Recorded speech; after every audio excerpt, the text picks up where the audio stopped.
Yo, beautiful people, we are back with episode 5. It's Jam Jam. Mr. Nice Guy smiling out here once again. And we are the experts on the couch. The guys who are not on the field, but who love sport enough to talk about it on the couch.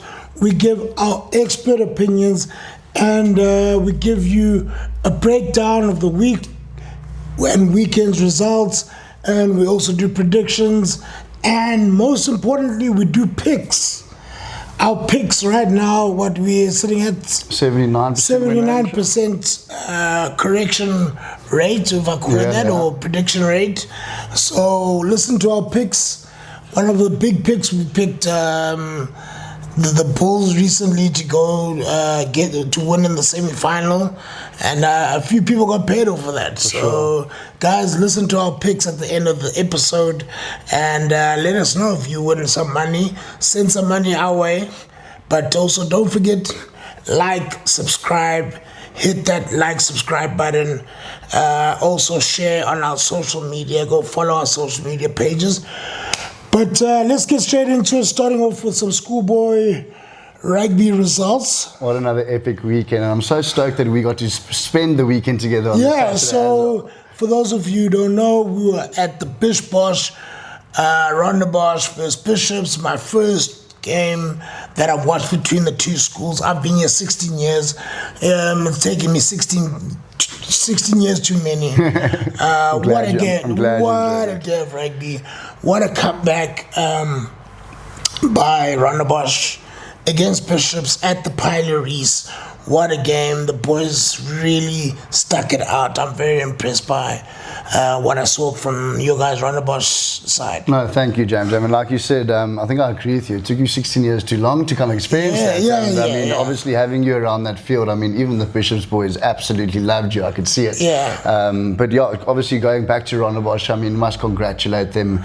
They came in there a bit too confident, in my opinion. Obviously going 24 points to 12 down at halftime. Bishops were looking absolutely impeccable. They were, and that's what they do against Rondebosch. They come out firing. But yeah, well done to Rondebosch for the amazing comeback, 29-24. I mean, you can imagine us old boys. I saw the pandemonium on the pitch afterwards. That's what you want to see at a big derby. It means a lot. It means a lot to the boys. I mean, the Bishops boys were crestfallen. I walked past some of the first team boys and it's like they'd seen a ghost, man. They were really shame, man. Yeah, and I feel for them because it's such a big day, for sure. And they were so close, and no one gave them a chance because Rondebosch are in the top 20, doing well, having a good season. Bishops not as well, but Bishops can be proud of themselves. I agree. For stepping up. So let's look at some of the results. So some of the big results, one of them didn't go my team's way. So Kingswood 29, St. Andrews 10. I don't know if you watched that game, but that's the biggest score between the teams, or the biggest win for Kingswood since 1980. Sure. And it was 29-0 at a time? It was 29-0 at a time, and we got 2 consolations. Not great at all. St. Andrews going into the last game now against Dale. They've only won 2 games out of, I think, 15. Yeah, round about there. It's a very, very bad season. I'm sure the vibes of the schools are down as well. But hopefully they can turn it around for the last game. Jeez, let's hope so, Jack. Yeah, it's been for your sake. It's been a tough season. If I can get into it quickly, the coach has even been let go. Oh wow! He was let go almost halfway through the season. So there's a lot that's been affecting that team, and I'm sure obviously it doesn't help that you got to face this in a public, for sure. Public domain. So I just say, for the kids' sake, I hope they enjoy their last game. Don't put pressure on yourselves. Enjoy it. It's your last game. Correct. The season's already over. Whatever's happened. Play for yourselves, and let's see what happens. And then Pretoria Boys High, St. Albans Boys High 68, St. Albans 20. I mean, it's not like like no disrespect, but not fantastic competition, but also nice for Pretoria to get 68 points in the game. Yeah, very good one. And then we come to the bigger fixtures. Stellenberg 48, Boland Landport 24. Gee, Stellenberg love scoring tries. Yeah, they like getting some tries on the scoreboard. Rondebosch 29, Bishops 24. Obviously, we spoke about that. Another big Southern Suburbs derby, Wynberg 26, Sachs 15. That's a big rivalry. Another big rivalry in the Midlands, Michael House 24, Maritzburg 17. That's a big shock. Good game. Hilton 31, Kersney 27, and then Noordheuvel 24. Beating Waterkloof, who had 12. Sure. So those are some of the big games of the weekend, schoolboy rugby games. So some interesting scores there. Going back to that Wynberg Sachs one, sorry to interrupt. That Sachs team really put on an amazing fight. That 11-point margin there. Wynberg's a very strong team. Yeah, Wynberg, as you know, I watched them against Grey PE, give Grey PE a hiding. 40 points, so this Wynberg team is really not anyone to be trifled with. So I don't know if you saw the 16As, 15A and 14A scores, but 16A Wynberg's apparently like the dream team for the next 10 years. They've beaten the Great Bloom, if I'm correct. Yes, but what happened with Sachs was unbelievable. The 16As won by Wynberg won by 2 points, the 15As won by 1 point, and the 14As also won by like 6 or 7 points. So I think it was close across the board. I want to say, I mean, as an old Rondebosch boy, it's quite a lot for me to say this, but well done to Sachs out there. Great Sachs stepped up, but that's what happens in a big derby. Whatever the previous results were, guys get... You're right, on the day, mate, the derby. Yeah, they get it together. Yeah, derby in South African schoolboy sports, anything can happen because those chats in the change rooms, the vibe, the gears, the old boys coming back, the old boys coming to tell you their tales. So true. It's actually so bizarre. Yeah, anything can happen. Anything can happen. So that's why we love going to watch the games, because there is so much. There's an atmosphere at the game. There's so many stories, and the rugby itself is so next level because people want to win the derby. For sure. No, it's so bang on. So now we move to the grand final of the URC. Here we go. Leinster versus Vodacom Bulls. Mr. Nice Guy, let's get into it. Well, that's the thing that excites me. It's basically Ireland against South Africa again. I love it. I mean, South Africans, we all love it. But let's just jump straight into it. Leinster at home. With all the chat in the past few weeks, obviously with Pollard and the stronger front row and the stronger set piece and all of that, I so badly want to say the Bulls, but I am sticking with Leinster by 12 points. What are you thinking, good sir? Leinster by 12 as well. I just think Leinster overall, they just a notch above the South African teams. I think they showed that against the Stormers, and I don't have any reason to believe the Bulls can't make a statement, but I don't think. I just think ability-wise, the Leinster team just has that little bit much more than the Bulls team. But it's finals. Anything can happen, but we still got to give a prediction. I'm going to stick with Leinster by 12 as well. I fully agree with you, James. I mean, I think like also we need to obviously, now that we're giving picks out to the public, we can't really bet with our hearts, can we? We need to obviously think with our heads. We've got to think with our heads. So no emotional bets, no emotional picks. So we're going to go Leinster by 12. But as South Africans, we obviously still wish the Bulls all the best. We hope that they can, shut us up. That'd be amazing. Yeah, that would be amazing. But Leinster away, very, very tough fixture. I'm sure the Bulls are going to come guns blazing with their forward pack. They've got a quite tight forward pack that works well, that also gains meters through their pick and go system. So we'll see how it unfolds, but as we said, still Leinster. Yeah, no, Leinster it is. Last question for me. Do you think the likes of Porter and Jamie Gibson-Park and Kieran Frawley and these superstar players, are they going to come off the bench as a little X factor for the last 20 minutes to see off the trophy? Or all these oaks starting against the mighty Bulls? I think they're all going to start. I think they won't want to leave it to chance. They will put their best foot out there and go straight for it, because they have to meet the Bulls best to best. Because if the Bulls sniff it, the Bulls have a way of staying in big games. I agree. They're hard to put away. So I agree. Rather try get them early on. I think the Bulls are probably our best bet, or would have been, hindsight is 2020, but I think this is our best chance to beat Leinster in any of the club teams. I agree. I think Leinster should not try any tactics other than having their best 15, go smash the Bulls up front, and then start swinging it wide. I think my last question for you is, can you help the Irish and Leinster fans out a little bit, and myself actually? Are you, as a coach, starting Sam Prendergast at 10, where on his best day he can win you the game for the team, but on his worst day he can also win the game for the other team? So are we going Sam Prendergast, or are we going Ross Byrne at 10? I'll go Sam. Sam, I think this is his time. Yeah, it's his time to step up and actually prove the haters wrong. So I think it's going to be a big one for him, and I think I'll go with him at 10. I like that. No, I agree with you. Thank you. Okay. So now we move on to possibly the more exciting stuff, some would say. South Africa A versus Zimbabwe, and then Springboks versus the Barbarians. What are your thoughts? Yeah, I'm so excited for this. As we've been discussing in the previous episodes, just to see these youngsters putting on this green and gold jersey, I cannot wait to see how they're going to step up at this level. Yeah.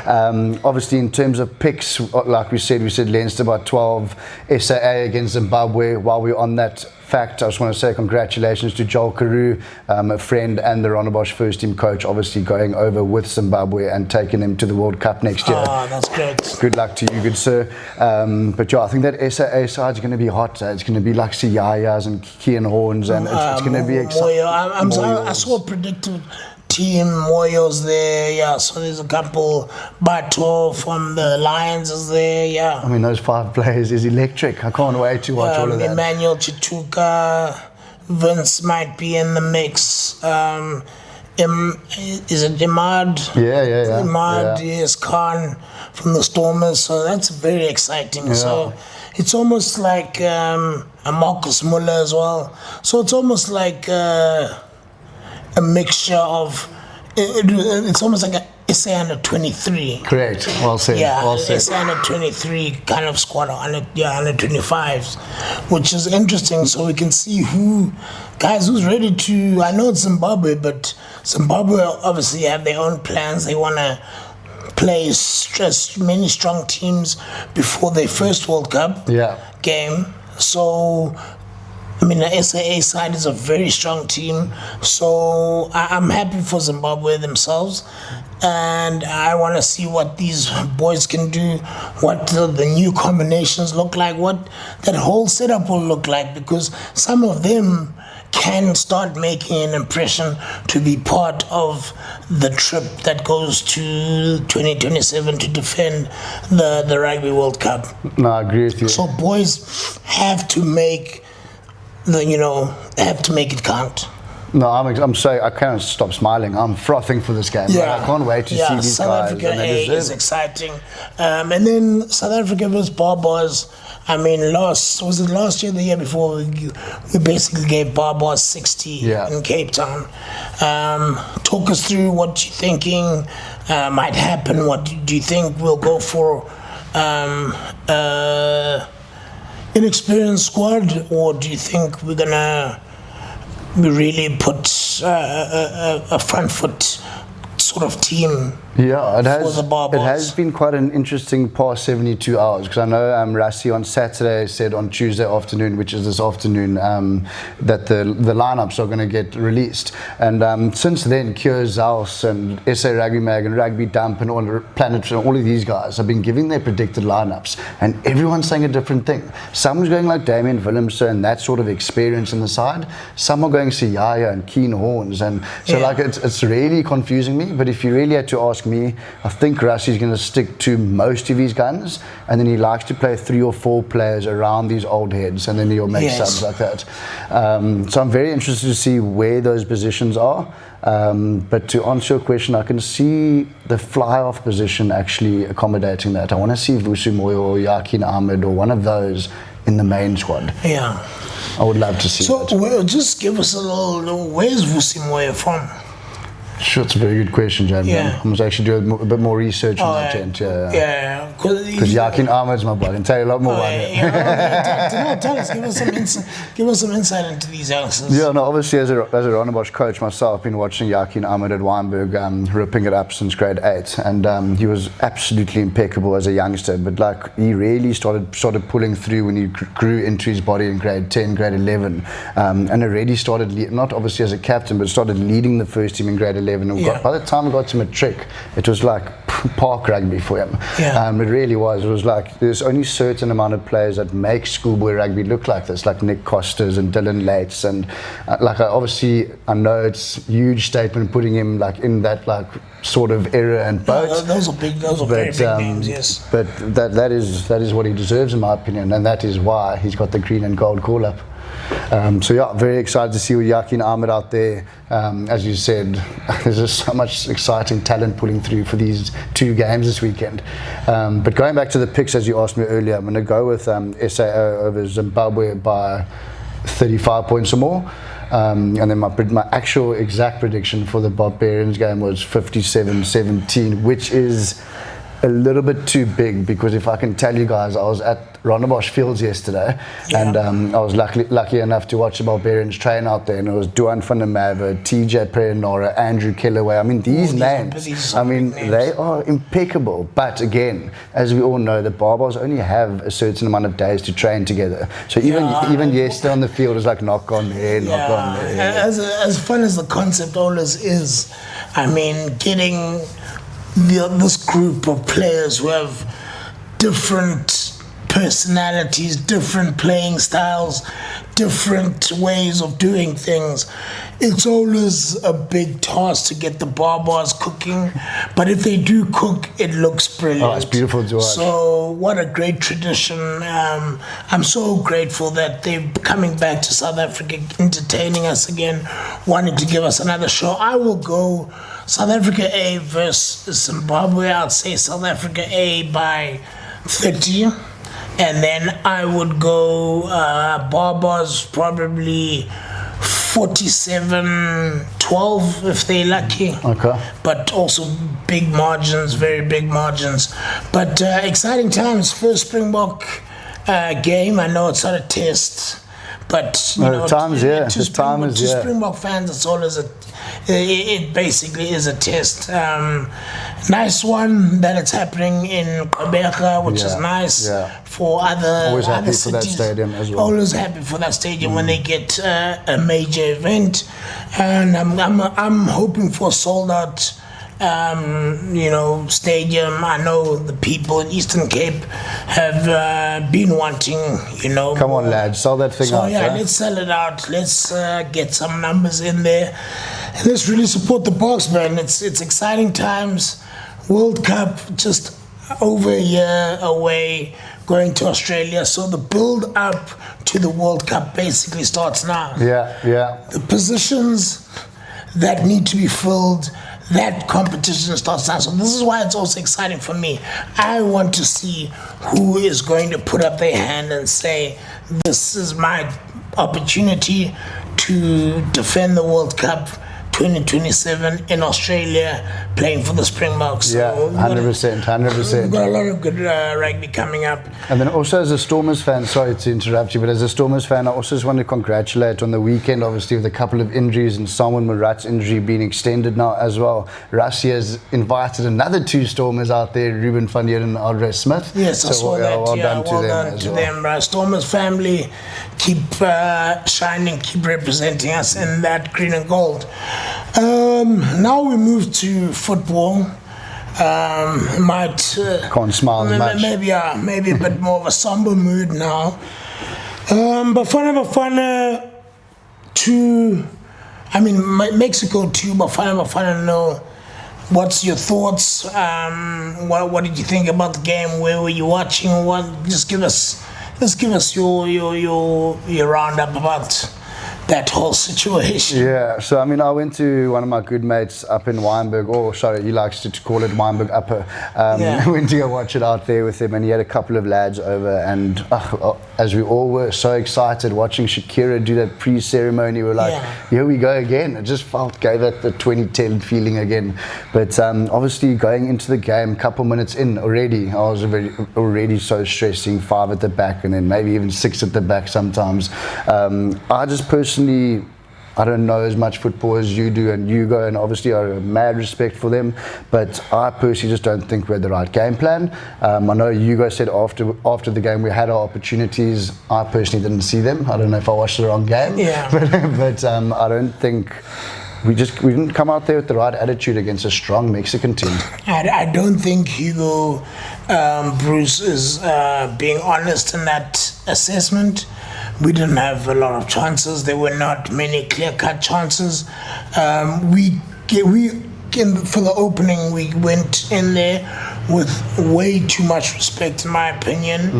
We basically conceded that, these guys are just better than us. Let's just sit and defend. I mean, one of the first, their first goal was us trying to play out the back, instead of just booting the ball up the field. Playing out the back is obviously a popular thing. Jam, was that Ron, or was that a defender that gave that pass away? It was a bad pass by Ron, and then the defender also didn't sort of control the ball well enough, and then they had been pressing, and then that led to the goal.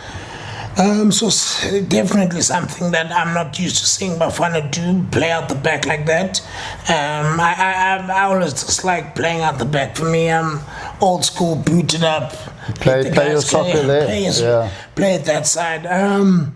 Then there's just some issues for me, like 2 red cards, very unnecessary in the opening games. Now you're putting pressure on the rest of the squad. No. And even Mexico ended up getting a red card, so that game won't be remembered for its discipline. True. And then also for me, an issue I have is Lyle Foster, and I'm not. Experts on the couch, we're never here to sort of break people down or bring them down. But I would like to say, as him being a player that plays for, a Premier League side or former Premier League side in Burnley, you'd like to see more from him. Like when Steven Pienaar used to play for the Bafana team and he was playing for Everton, you'd see when he comes into the Bafana team, he has that aura around him that I play at the highest level, I play at the top level, I play That's very true. for Everton. I would like more of that from Lyle Foster, because he plays against, Saliba, Gabriel, he plays against these top tier defenders week in, week out. He needs to be setting the example and doing more and pushing things. Now that you mention that is very frustrating. And why is that? He must explain, because that's what he's there for, because he has been playing at that top level. That's one of the players that we really need to be firing, because he's played at the top level. There's no excuse. He knows mentally what it takes to play in the Premier League.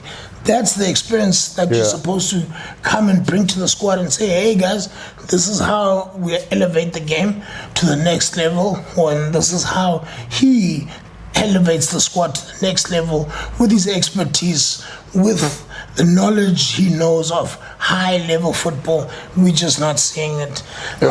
So this week... Come on, Mr. Foster. Yeah, Mr. Foster, you're going to have to do something this week. We're playing Czech Republic, 6 p.m. SA time. Let's go, boys. It's a big game. It's looking do or die. So that's true. And tell me, this Satoli and someone else that got the Reds, are they out for one game? I think it's one game. Okay. And so, that's big losses. That is big losses. So now, I think it's Zwane was the other one. Mm-hmm. But now, it's obviously big losses. That also puts pressure on the other players. But hopefully that gives those players who are on the bench more fire to say, okay, these two starters are out, but now it's time for me to take this opportunity. Czech Republic, there for the taking. Czech also lost their opening game to South Korea. So the Czech Republic are there for the taking. We have to pitch up and play a positive brand of football and really take it to them. So do you want to do predictions for that, or should we do predictions at the end for the football? No, let's go as we on the trot there. As we said, obviously very sad times for South Africa, but for those of you that did make Jam's pick again, Mexico did win. So well done for not betting with your heart again. I know it's very tough. Very, very tough. But going for this game, I know you guys are going to really think I'm probably betting with my heart, but I'm actually going with a 1-1 draw, Jam. I'm going to go with the 2-1. Bafana. I love that. Yeah. I love that. Yeah, I really think Bafana Is this our heart speaking our heads? No, this is head speaking. And then just quickly, what else did we... There was another game that we... So now we're moving on to the interesting with the picks. So just some picks for some games that are happening. These are our picks. Like I said earlier, our picks are currently cooking. On BetMatch, we 79% success rate? Yeah. So okay, so Leinster Bulls. Leinster by 12? Leinster by 12. Hurricanes Chiefs. Just on top of that, Hurricanes Chiefs Super Rugby final, Saturday morning. I mean, both of these teams are the deserving ones to be out there. The Hurricanes and the Chiefs are looking absolutely electric. If you guys aren't busy, 9:05 in the morning, give that a watch. I'm going Hurricanes by 9 points. Hurricanes by 9. South Africa A versus Zimbabwe. I went 35, you said 30, so let's go in the middle by 32. 32. South Africa versus Barbarians. 57-17, what's that, 40, and your prediction was? 47-12. Which is 35, so let's call it about 38. 38. Brazil, Haiti. Yeah, so obviously moving on to these ones, guys, just to give you guys some context. As we've seen in the last 4 World Cup games, there's been draws out there. So we're just going with 2 games for this weekend in the World Cup, and it's Brazil versus Haiti and Ecuador versus Curacao. But obviously with the odds, you kind of have to call the handicaps. So I'm personally going Brazil -1 and Ecuador -1 handicap. I'm with you. I'm 100% with you. So those are our picks. Obviously, after the weekend's results, next week we'll be able to tell you how the picks went. But I think those were some very great picks. No, I think we're going to climb into that 80% margin. That's our goal. So, guys, listen to our picks. You can make money. Go bet on platforms. We like I said again, 79%. A rate in terms of getting the bets correct. So we're good people to trust with your betting knowledge. But that's been another episode of Experts on the Couch. There's a lot of sport coming this weekend. Big finals, big games in the FIFA World Cup. round 2 of fixtures, some teams playing their second fixtures. So a very exciting week ahead for sports fans and experts on the couch like ourselves. There's going to be a lot of people telling Rassie you should have done this, or Hugo Bruce should have done this. But that's the beauty of our platform. We want to hear from people like us who love and are passionate about the sport and just want to chat about it and have these discussions and have fun while doing it. For sure, 100% Janja, I'm 100% agree with you. And like, just to like wrap up, obviously what a beautiful episode 5. Thank you again for everything. Just want to thank all the schoolboy rugby players for displaying such impeccable skills weekend in and weekend out. I mean, it is something special to watch for the whole country, because we just know where our players are coming from, and this is the platform that we have in South Africa. Moving on, obviously want to say good luck to the Blue Bulls travelling out to Ireland out there, playing a strong Leinster team. It's going to be tough out there. Bafana, South Africa, let's get... Moving on, probably the most exciting part of this week, Bafana, 6 p.m. South Africa. Let's get excited. Let's get behind our boys, because as Jam said, we need a big win on Thursday evening. And then moving into the weekend, obviously good luck to the Hurricanes and Chiefs, very well deserved in the Super Rugby final. And then Springboks, let's show the country what the rugby is all about. Guys, it's Jam the comedian. Mr. Nice Couch, yeah. And we are the experts on the couch. Thank you very much for watching. Please like, subscribe on the page, share the content, share comments. Let's get active. Let's really have fun. This is a fun platform for sports lovers. We'll see you in episode 6. Cheers.